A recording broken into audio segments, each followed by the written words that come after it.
Cambridge English 365 days 365 ദിവസം ഇംഗ്ലീഷിന് വേണ്ടി നമുക്ക് അല്പസമയം ചെലവഴിക്കാം. വളരെ എളുപ്പത്തിൽ ഇംഗ്ലീഷ് മനസ്സിലാക്കുന്നതിന് വേണ്ടി കേംബ്രിഡ്ജ് മെറ്റീരിയൽസ് ഉപയോഗിച്ച് തീർത്തും ആധികാരികമായി ഡിസൈൻ ചെയ്തൊരു കോഴ്സാണിത്.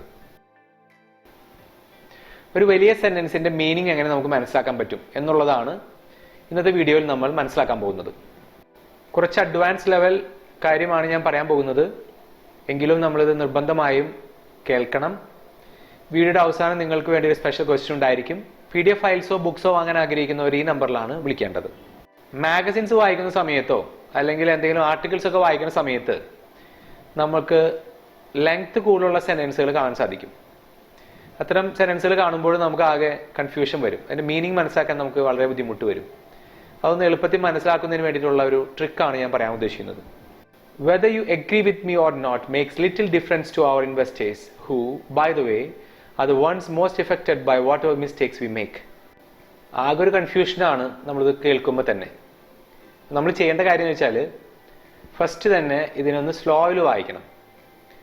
Whether you agree with me or not makes little difference to our investors who, by the way, are the ones most affected by whatever mistakes we make. ഒന്ന് സ്ലോയിൽ വായിക്കുക. രണ്ടാമത്തെ step, ഇതൊരു sentence ആണെന്ന് നമ്മൾ പറഞ്ഞു. സെന്റൻസ് ആണെങ്കിൽ നിർബന്ധമായും അതിലൊരു ഇൻഡിപെൻഡന്റ് ക്ലോസ് അഥവാ മെയിൻ ക്ലോസ് ഉണ്ടായിരിക്കണം. അപ്പോൾ മെയിൻ ക്ലോസ് കണ്ടെത്തണം.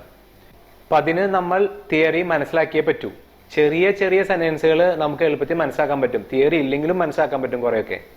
പക്ഷേ ഇതുപോലെ ലെങ്ത് കൂടുതലുള്ള സെന്റൻസുകൾ കൃത്യമായി മനസ്സിലാക്കണമെങ്കിൽ, അതിൻ്റെ മീനിങ് മനസ്സിലാക്കണമെങ്കിൽ കൃത്യമായ നിയമം നമ്മൾ അറിയണം. അപ്പോൾ ക്ലോസ് എന്താണ്? ക്ലോസ് എന്ന് പറയുന്നത് A group of words that includes A subject and A verb. ഒരു വെർബും സബ്ജക്റ്റും ഉൾപ്പെടെയുള്ള വാക്കുകളുടെ കൂട്ടത്തെയാണ് എന്ത് പറയുന്നത്? ക്ലോസ് എന്ന് പറയുന്നത്. ഈ ക്ലോസ് എന്തിനു വേണ്ടി ഉപയോഗിക്കുന്നത്? സെന്റൻസ് ക്രിയേറ്റ് ചെയ്യാൻ വേണ്ടിയും അല്ലെങ്കിൽ സെന്റൻസിന്റെ ഭാഗമായി മാറാനും വേണ്ടിയാണ് ക്ലോസ് ഉപയോഗിക്കുന്നത്. അപ്പോൾ ക്ലോസിൽ നിർബന്ധമായും സബ്ജക്റ്റും വെർബും ഉണ്ടായിരിക്കണം. അത് ഇൻഡിപെൻഡന്റ് ക്ലോസ് ആണെങ്കിലും ഡിപെൻഡന്റ് ക്ലോസ് ആണെങ്കിലും. ഇതിനെ മെയിൻ ക്ലോസ് എന്നാണ് പറയുക, ഇതിനെ സബോർഡിനേറ്റ് ക്ലോസ് എന്നാണ് പറയുക. ഇത് രണ്ടാണെങ്കിലും നമുക്ക് നിർബന്ധമായും സബ്ജക്റ്റും വെർബും ഉണ്ടായിരിക്കണം എന്നാണ് അതിൻ്റെ അർത്ഥം. അപ്പോൾ സ്വാഭാവികമായും ഇതൊരു സെന്റൻസ് ആണെങ്കിൽ എന്തായിരുന്നാലും ഇതിലൊരു മെയിൻ ക്ലോസ് ഉണ്ടായിരിക്കണം. നമ്മൾ സെന്റൻസ് വായിക്കുന്ന സമയത്ത് നമ്മൾ നോക്കേണ്ടത് ടെൻസുകൾ സൂചിപ്പിക്കുന്ന തരം വെർബുകൾ എവിടെയെങ്കിലും ഉണ്ടോ എന്ന് നോക്കണം. ഒരു ക്ലോസിൽ നിർബന്ധമായും സബ്ജക്റ്റും വേണം, വെർബും വേണം. അപ്പൊ കണ്ടെത്താൻ വളരെ എളുപ്പമുള്ളതാണ് വെർബ്. അപ്പൊ വെർബ് മുഴുവൻ നമ്മൾ കണ്ടെത്തണം. നമ്മുടെ എയിം നമ്മൾ മറക്കരുത്. ക്ലോസുകൾ കണ്ടെത്തുക എന്നുള്ളതാണ് നമ്മുടെ എയിം, ഫസ്റ്റത്തെ എയിം. നമ്മൾ അതിനുവേണ്ടി വെർബുകൾ കണ്ടെത്താണ്. വെദർ യു എഗ്രി എന്ന് പറയുന്ന ഒരു വെർബാണ്. With me or not makes എന്ന് പറയുന്നത് ഡസ് പ്ലസ് മേക്ക് ആണ്, മേക്സ്. അപ്പോൾ ഇവിടെ ഇത് രണ്ടാമത്തെ വെർബാണ്. Little difference to our investors who, by the way, are എന്നത് വെർബാണ്.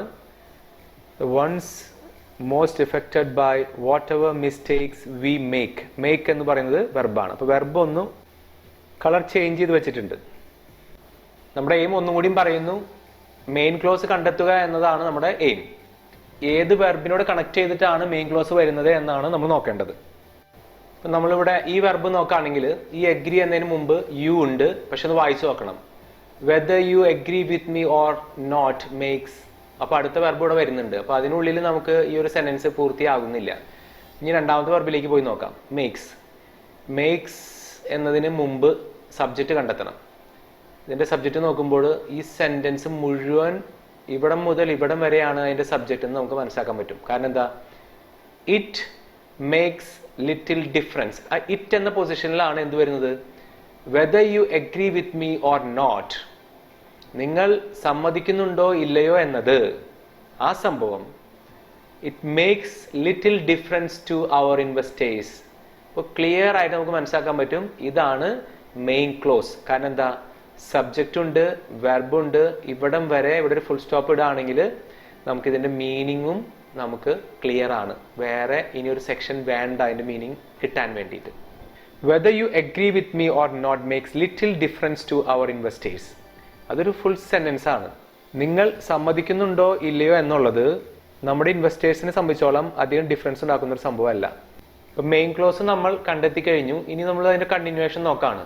ഇവിടെ നമ്മൾ ഹൂ കാണുമ്പോൾ തന്നെ നമുക്ക് മനസ്സിലാക്കാൻ പറ്റും ഇൻവെസ്റ്റേഴ്സിനെ കുറിച്ചിട്ടാണ് കൂടുതൽ കാര്യങ്ങൾ പറയാൻ പോകുന്നത്. അപ്പൊ ഇനി നമുക്ക് പറയാൻ പോകുന്നത് മെയിൻ ക്ലോസ് അല്ല. അത് ഇവിടെ തന്നെ മനസ്സിലാക്കാൻ പറ്റും. ഹൂ, ബൈ ദ വേ എന്നത് ലാസ്റ്റ് ഞാൻ പറഞ്ഞുതരാം, അവിടെ നിൽക്കട്ടെ.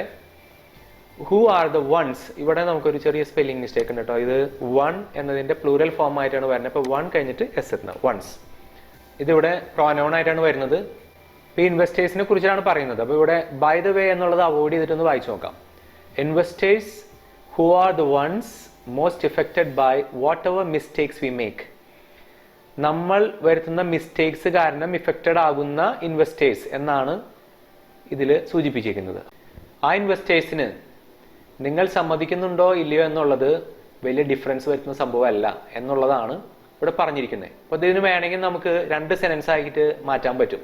നമുക്കിവിടെ ഒരു ചേഞ്ച് വരുത്താം. ഇവിടെ നമ്മളിതൊരു ഫുൾ സ്റ്റോപ്പ് ആയിട്ട് മാറ്റാണ്. ഒരു സെക്ഷൻ അവസാനിച്ചു. ഇനി ഇവിടെ നമ്മൾ വീണ്ടും സ്റ്റാർട്ട് ചെയ്യാണ് ദേ വെച്ചിട്ട്. ഇങ്ങനെ 2 സെന്റൻസ് ആയിട്ട് നമ്മൾ ഡിവൈഡ് ചെയ്യുകയാണെങ്കിൽ നമുക്ക് കുറച്ചും കൂടിയും എളുപ്പത്തിൽ മനസ്സിലാക്കാൻ സാധിക്കും. അപ്പോൾ ഇങ്ങനെ തന്നെ മറ്റുള്ളവർ എഴുതി വെക്കണമെന്ന് നമുക്ക് നിർബന്ധം പറയാൻ പറ്റില്ല. അപ്പോൾ ആർട്ടിക്കിൾസ് ഒക്കെ വായിക്കുന്ന സമയത്ത് അവരുടെ ക്വാളിറ്റി കൂട്ടുന്നതിന് വേണ്ടി അവർ പരമാവധി ടഫാക്കാൻ ശ്രമിക്കും. നമുക്ക് ഈസി ആയിട്ട് ഇതുപോലെ മനസ്സിലാക്കാൻ പറ്റണം. നമുക്കിത് വായിച്ചു നോക്കാം. Whether you agree with me or not makes little difference to our investors.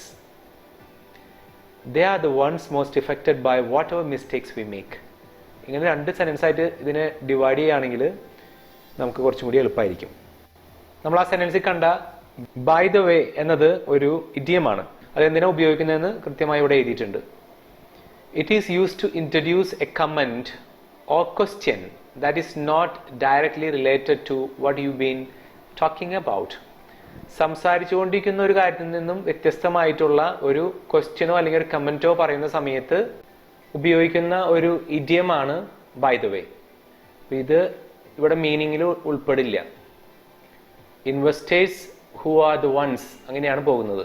അപ്പം അതിൻ്റെ ഇടയ്ക്ക് ഈ ഒരു ഇഡിയം ഉപയോഗിക്കുന്നു. അതുകൊണ്ടാണ് ഇവിടെ കോമ ഇട്ട് അത് ഉപയോഗിച്ചിരിക്കുന്നത്. കുറച്ച് അഡ്വാൻസ് ലെവൽ കാര്യമാണെന്ന് നമ്മൾ പറഞ്ഞത്. ഇത് നിങ്ങൾക്ക് ഇഷ്ടപ്പെട്ടുവെങ്കിൽ നിങ്ങൾ കമൻസ് അയക്കാൻ മറക്കരുത്. അതുപോലെ തന്നെ ലൈക്ക് ചെയ്യാൻ മറക്കരുത്. നിങ്ങളുടെ അഭിപ്രായങ്ങളും നിർദ്ദേശങ്ങളും ഞങ്ങൾ ആഗ്രഹിക്കുന്നു. അതിനനുസരിച്ചുള്ള വീഡിയോസാണ് നമുക്ക് അപ്ലോഡ് ചെയ്യാൻ സാധിക്കുക. അതുപോലെ തന്നെ പല റേഞ്ചിലുള്ള വീഡിയോസും നമുക്ക് അപ്ലോഡ് ചെയ്തേ പറ്റൂ. ബേസിക് ലെവൽ വീഡിയോസും അഡ്വാൻസ് ലെവൽ വീഡിയോസും. ലാംഗ്വേജ് കൃത്യമായി മനസ്സിലാക്കണമെങ്കിൽ നിർബന്ധമായും നിങ്ങളുടെ കയ്യിൽ PDF ഫയൽസോ അല്ലെങ്കിൽ ബുക്സോ ഉണ്ടായിരിക്കേണ്ടതാണ്. അതുപോലെ തന്നെ അത്യാവശ്യത്തിന് ഗ്രാമർ ഹെൽപ്പും നിങ്ങൾക്ക് ആവശ്യമുണ്ട്. തീരെ ബേസിക് ലെവൽ സ്റ്റുഡൻസ് ആണെങ്കിൽ ഇൻഡിവിജ്വൽ ക്ലാസ്സസ്, നിങ്ങൾക്ക് വേണ്ടി തനിച്ചുള്ള ക്ലാസ്സസും നിങ്ങൾ അറ്റൻഡ് ചെയ്യേണ്ടതുണ്ട്. 1 മാസത്തെ ക്ലാസ്സെങ്കിലും അങ്ങനെ അറ്റൻഡ് ചെയ്തതിന് ശേഷം എല്ലാ ദിവസവും ഞങ്ങൾ അപ്ലോഡ് ചെയ്യുന്ന വീഡിയോസ് കണ്ടുകൊണ്ടിരിക്കുകയാണെങ്കിൽ ഒരു പ്രത്യേക ഇഫക്റ്റ് ആയിരിക്കും ലഭിക്കുക. സാധിക്കുന്നവരെല്ലാം അത് ചെയ്യണമെന്ന് ഞാൻ റിക്വസ്റ്റ് ചെയ്യുന്നു. Thanks for watching.